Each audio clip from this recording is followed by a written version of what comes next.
인간적으로 하나님은 어떤 면에서 우리 인간들이 보기에는 가장 잔인하신 분처럼 느껴질 때가 사실 많거든요. 우리가 하나님의 사랑을 또 하나님의 마음을 알 수 없기 때문에 우리 인생 속에 괴로운 또 어려운 형편들을 처하게 되면 정말 하나님은 잔인하신 분 아니야?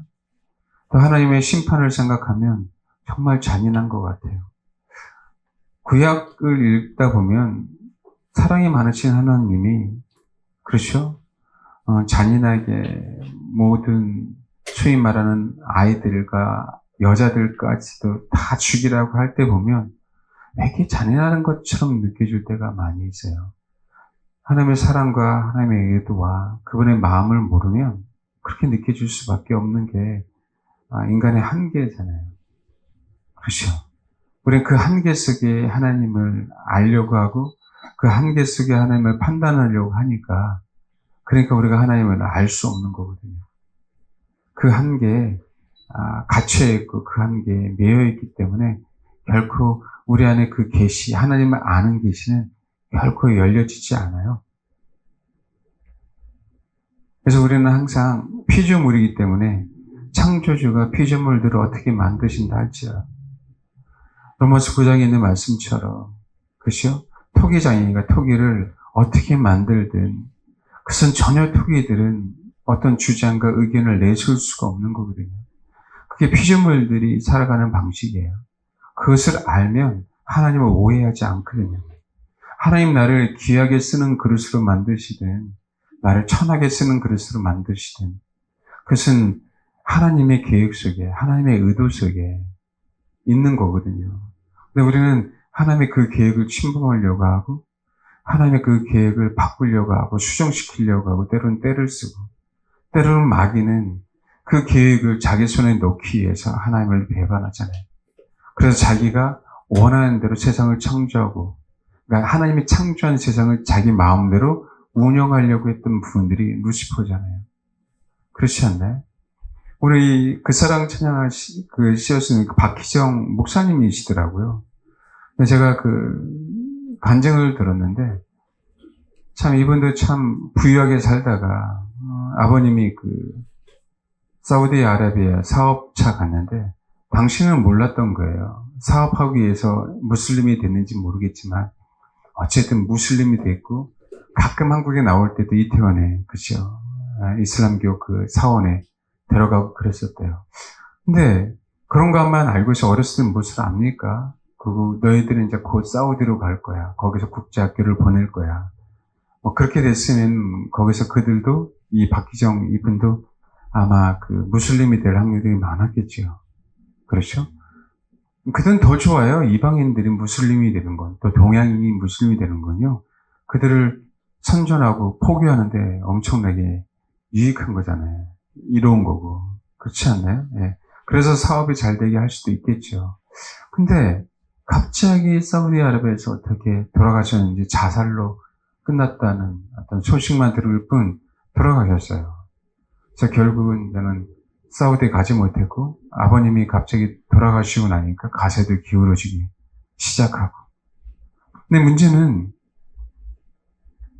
이분이 이제는 그래서 이제 하나님을 믿고 교회를 다니게 돼서 이제는 전도사가 됐는데 그 전도사를 제가 전주인가요? 그런 간절 혹시 들으신 분 계세요? 전주로 알고 있는데 근데 거기 전도사였는데 어느 사우디아라비아에 가셨던 집사님이 간증을 하는데 우리가 사우디아라비아에서 이제 한인 근로자들이 지하교회에서 정말 그건 예배 드릴 수가 없잖아요. 예배 드리고 있으면 무하마드 박인지 그 사람이 그렇게 신고하고 그러면 또 잡히고 또 예배 못 드리고 그랬다는 거예요. 그 사람에 대해서 그렇게 안 좋게 얘기를 하더라도 당연히 안 좋죠. 한국 사람인데. 근데 가만히 보니까 이 전도사님이 아버지가 거기 계셨잖아요. 아버지 사진을 딱 보여줬더니 바로 이 사람이라고.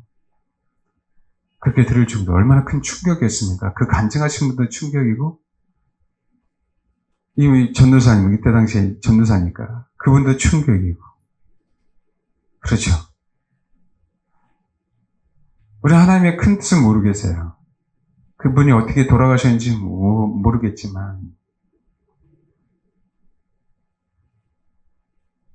어쩌면 만약 이 박희정 이 한 사람의 목회자가 나오기까지는 그렇죠? 하나님이 이분을 목회자로 만들기 위해서 하나님이 아버지를 희생했다 그건 아니에요. 우리는 알 수 없는 영역이기 때문에. 하나님은 우리가 그분의 의도를 너무 모르기 때문에 그분에게 길을 줬는데도 불구하고 그분이 길을 놓칠 수도 있는 거고 우리는 결과론적으로만 알지 상황들에서는 알 수 없잖아요.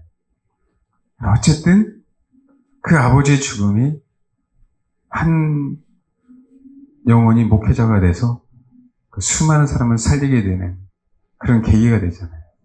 이 곡도 그냥 어떻게 자연스럽게 가사조차도 곡을 썼는데 자연스럽게 이렇게 가사가 쫙 맞춰지더래요. 사실 가사 맞추는 것도 쉽지가 않잖아요. 꼭 하나님이 육신의 아버지가 그랬었잖아요. 나에게는 육신의 아버지가 없잖아요. 그렇죠? 근데 너에게는 육신의 아버지는 없지만 너에게 다시 하나님 아버지가 계셔 하는 메시지가 있는 것처럼 그러면서 이 곡을 쓰면서 하나님 아버지가 너의 아버지다. 그 하나님의 큰 의도를 모를 때에는 하나님은 잔인한 분으로 오해될 수가 있겠죠. 하나님은 꼭 그렇게 하셔야만 되는 건가? 우리는 알 수 없는 영역들입니다.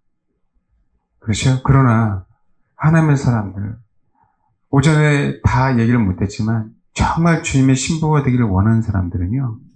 그 모든 상황을 감사하는 마음으로 받아들이게 돼 있어요. 자연스럽게 그렇게 됩니다. 조금은 몸부림치고 때로는 하나님 앞에 투정한다 할지라도 결국 하나님의 큰 틀이라는 하나님의 경륜을 그 경륜 안에서 내가 순복해 가야 됨을 분명하게 알고 그대로 쫓아가는 인생들이 되는 거거든요. 우리가 아직 철이 없으니까 하나님을 원망하고 불평하는 겁니다. 저도 마찬가지였거든요. 고3 때. 분명히 하나님은 살려주신다고 말씀하신 것, 분명히 하나님 살려주신다고, 그쵸?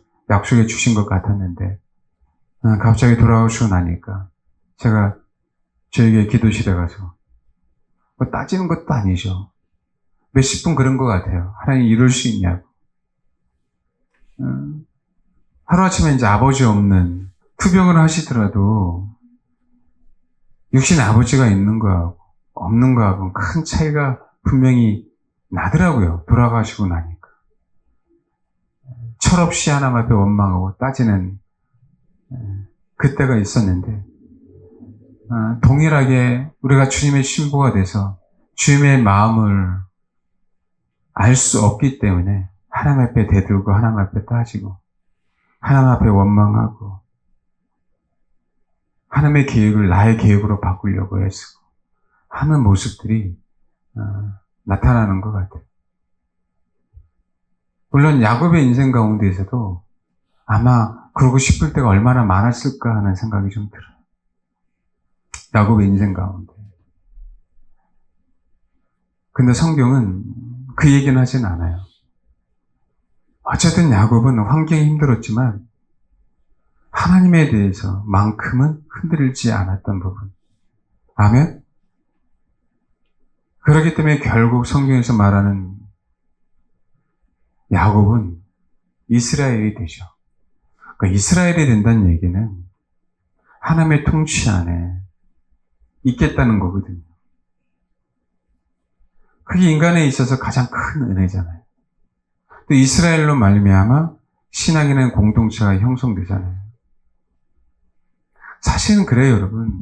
그런 면에서는 사실 할 말이 없지만 신앙이라는 공동체들은 물론 목회자도 주님의 신부가 되어야 되고 성도들도 주님의 신부가 되어야 됩니다.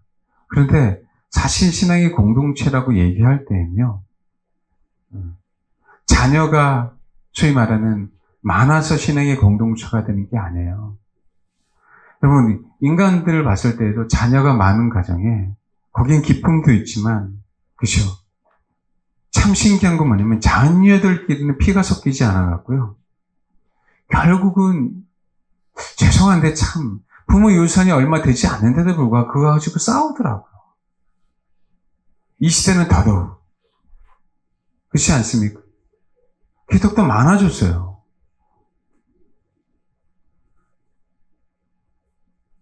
얼마 되지 않는 그 유산을 조금이라도 더 많이 가지려고 하는 것들을 보면 과연 형제들인가라는 생각을 가져요. 물론 100% 다 그러진 않지만 일반적으로 우리가 경험하는 거잖아요. 부모가 돌아가시고 나면 형제 우애가 좋은 가정들, 왜요? 그는 부모에게 교육을 잘 받은 자녀들이죠. 그렇죠? 부모가 돌아가셨든 돌아가시지 않으셨든 한 부모 밑에 난 형제 자매잖아요. 그래서 분명하게 안다면 그렇지 않을 텐데, 근데 대부분 부모가 돌아가시면 거의 대부분의 가정은 그런 불화들이 있더라고요. 특히 유산 문제 가지고는 문제가 아주 심각해져요. 그게 내 문제고 형제 자매의 문제면 괜찮은데 거기에 며느리도 끼고 사이도 끼니까 그러면서 더 복잡해지기 시작하잖아요. 더 많은 욕심들이 생기고, 그러다 보니까 실제적으로 부모가 돌아가시면 남이 되는 그런 상황들을 우리 뉴스에도 많이 배우고 우리 주변에도 그런 분들이 많이 있잖아요. 그래서 엄밀히 따라서 신앙이 공동체다라고 얘기할 때는요, 한 신랑을 모시는 사람들만 공동체를 이룰 수 있어요. 아멘? 그래서 교회 안에는 신부가 많아져야 되는 거예요. 교회 안에. 그래야 진짜 공동체거든요. 그건 성경의 메시지잖아요. 거룩한 성 예루살렘은 신부들의 연합체예요. 신부들의 연합체. 마지막 때의 계시록이 맞잖아요. 그죠? 성령이 뭘 보여줘요? 신부들을. 하늘에서 내려오는 거룩한 성 예루살렘 보여주죠.